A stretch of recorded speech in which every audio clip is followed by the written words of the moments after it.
Hey, good morning. It's Patricia Murphy. It's Wednesday. This is Seattle Now.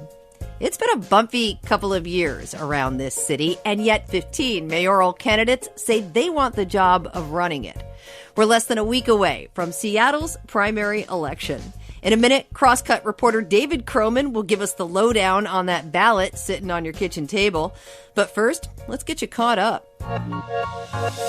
Vaccination rates in Washington aren't increasing fast enough to control the spread of COVID. That's according to a new report out yesterday from the State Department of Health. COVID cases and hospitalizations rose in July after months of decline, thanks to vaccines. The Delta variant is probably one reason. Modeling estimates it now makes up 90% of cases in Washington. In better news, we also have more proof that people who are vaccinated are less likely to get COVID and less likely to get very sick if they do. Speaking of vaccines, expect to be hearing more stories like this one. Organizers of the PAX West Gaming Convention announced they'll require proof of vaccination or a negative COVID test to enter the event. The convention was already requiring face coverings for all guests and reduced its capacity from previous years. It normally attracts upwards of 70,000 people to downtown Seattle. Conventions are well-known vectors for germs. An outbreak of swine flu at PAX sickened 100 people back in 2009. This year's event takes place over Labor Day weekend at the Washington State Convention Center.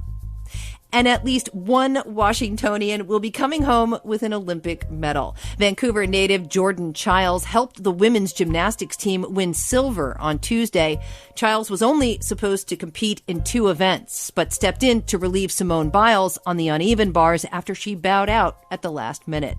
Congratulations, Jordan.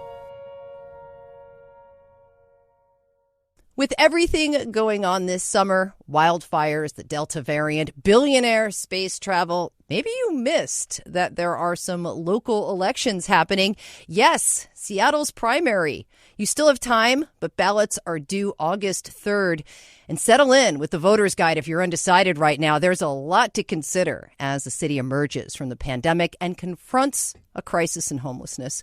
Crosscut reporter David Kroman is here to help us figure out what's at stake. Hey, David, good to talk to you again. Hi, good to be here.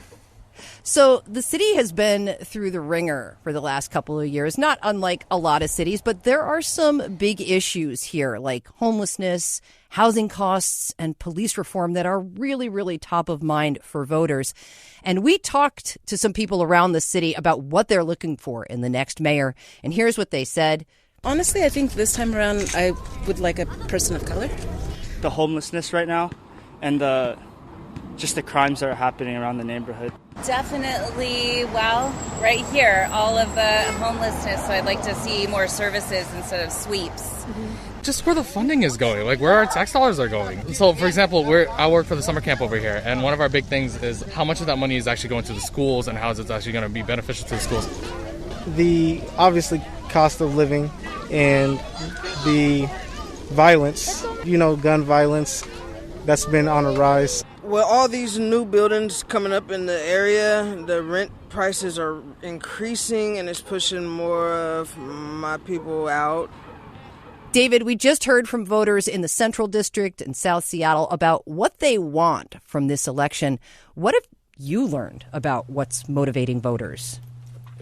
I think this election, and I think it's reflected in the voters that you talk to also, which is a deep concern with inequality in the city, that it is increasingly difficult to live in Seattle if you don't make a lot of money. And then related to that, the cost of housing, and then, of course, homelessness. So, you could argue that all of those things are related, but I think it's this sort of general fear of who is this city for? Is it for everybody? Is it a place where someone could come and start something creative and take a risk? Or I think, as a lot of people are increasingly scared of, is it kind of as some people have described to me, a museum for rich people or a playground for rich people? We have these top issues right now of homelessness and public safety and reforms to policing, but there are other issues that come up every election, like education and transportation, which haven't really been getting a ton of attention center stage, but are still super, super pressing in our city. What are you hearing I don't know that any of these candidates are going to win or lose their election based on their transportation plan. In another year, maybe so. Well, it's amazing. If you go back even 6 or 7 or maybe 8 years, transportation was at the top of the list for most important issues. It was, transportation and education and the economy.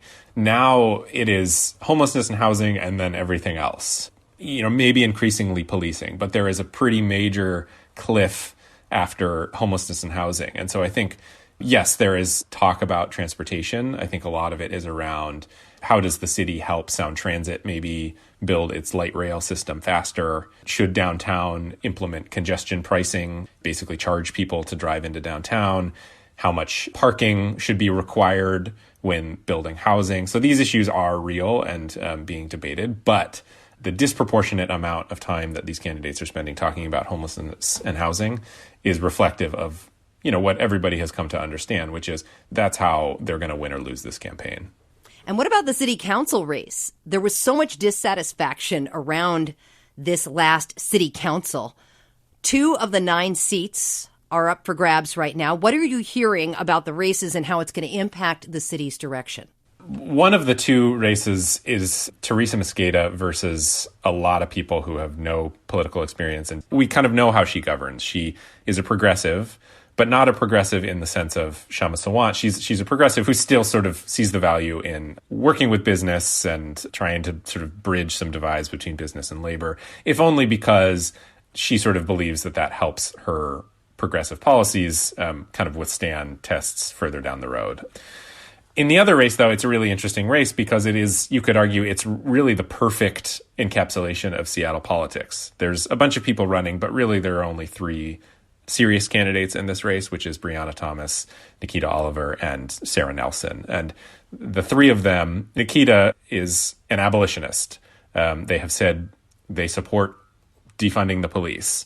Sarah Nelson, on the other hand, is a small business owner, says the city council is doing a terrible job with business and needs to step up on public safety in a more sort of real way. And then Breonna Thomas kind of represents, somebody who maybe looks a little bit more like Teresa Mosqueda or Lorena Gonzalez, who's kind of in between them, a progressive, but who argues that compromise is still really important. And so, the mayor's race could split in so many different directions and who votes for whom. It's hard to get a sort of perfect reading on where people are at in the city. But that city council race presents these 3 sort of fairly clear options. And for me, at least, I think we will kind of learn the most about where people's politics are at in the city based on who emerges among those 3. 3-term Seattle City Attorney Pete Holmes is up for re-election, being challenged. Tell me the most interesting thing about this race. Pete Holmes is the longest-serving elected official in city government right now. He says he thinks it's important to do that because we've had all this turnover in the mayor's office. We haven't had a 2-term mayor in more than a decade. And so he feels like it's important for him to stick around and kind of keep doing what he's doing. And, on the national scene, he would be seen as a fairly progressive prosecutor. He's worked to, set up diversion programs and things like that. But he's still facing a challenge from someone to his left who is explicitly running on an abolitionist platform, says basically she will come in and completely upend the city attorney's office, and Nicole Thomas Kennedy. And, has essentially promised to stop prosecuting misdemeanors, which would be, of course, a radical shift for an office that is set up mostly to prosecute misdemeanors. And then on the other side, he's facing a Republican, which is not something that people in Seattle see very often, as a Republican on the ballot, in Ann Davison. And she is calling for things that, frankly, a lot of things that are more in the purview of the King County prosecuting attorney, which is cracking down on felonies, and the city attorney doesn't do felonies, but is calling on a city attorney to be tougher on crime. He's in a really interesting situation because he runs a serious risk of kind of falling in between these 2 people. And I think he understands that. His advancement to the general election, while I would say is likely, is certainly not guaranteed, which could make for a really interesting situation if we get an abolitionist versus a Republican in a city attorney's race.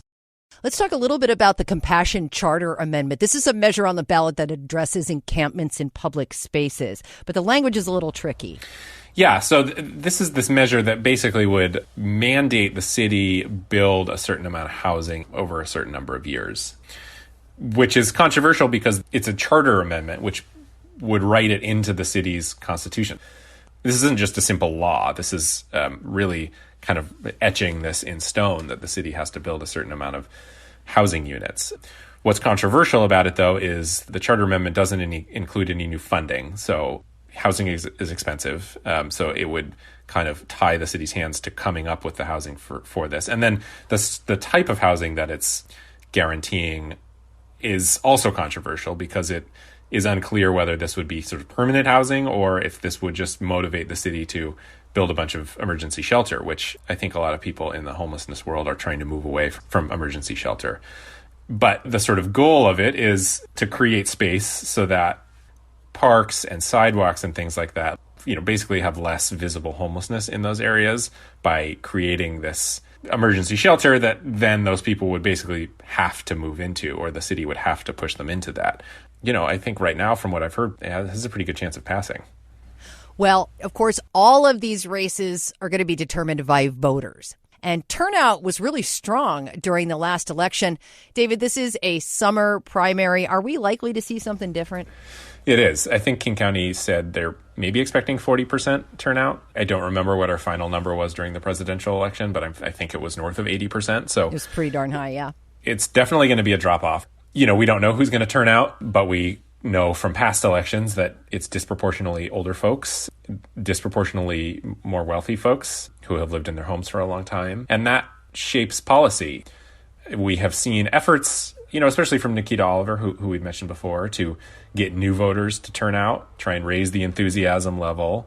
And I think Oliver may have done that somewhat in her race in 2017 for mayor. But that's a really hard task if you ask any political consultant. It's one of the hardest things to do is to convert non-voters into voters. One of the easiest things to do is get people who vote all the time to remember to vote this time.